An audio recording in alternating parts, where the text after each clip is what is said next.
These are the instructions for the 8th grade Color Wheel art project. We will use what we learned during the previous unit about color theory to create a piece of art containing a color wheel. I will create a color wheel that includes primary colors, secondary colors, tertiary colors, and the tints and shades of each color.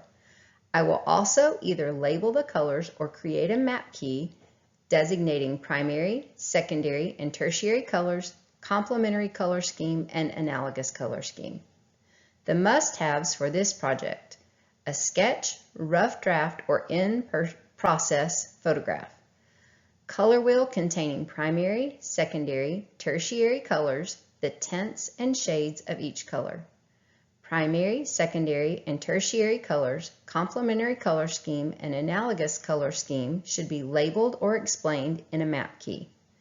Project choices: art, media, and materials, presentation of color wheel. On the next few slides, you will see examples of color wheels. Please keep in mind that all of the examples do not include everything that is a project must-have. They're just there to get your creative wheels working. This project will be evaluated using a rubric.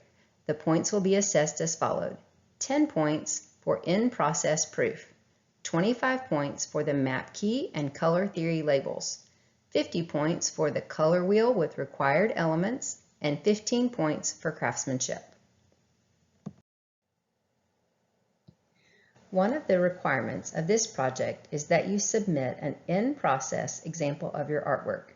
This could be a sketch or rough draft showing your planning process.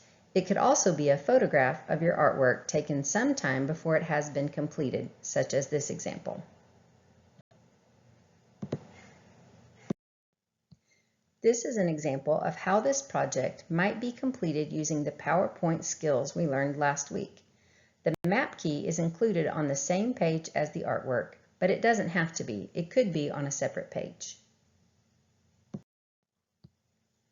One of the student choices for this project is how the color wheel and color theory information is presented. In these first few examples, the color wheel is the main focus of the artwork, and the colors are labeled on the color wheel itself.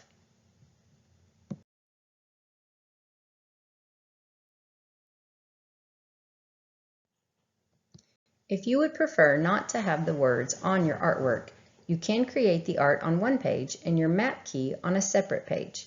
Here is an example where the artist chose to include the color wheel as a small part of their artwork, and the map key is a separate page.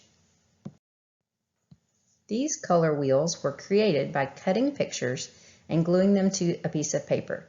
This style of art is called collage. The color wheel can be incorporated into a larger artwork of your choosing. You will see several ideas of how to do this on this slide and those that follow. However, I don't want you to feel like you are limited to these ideas. I encourage you to create an artwork that reflects your style, interests, and personality.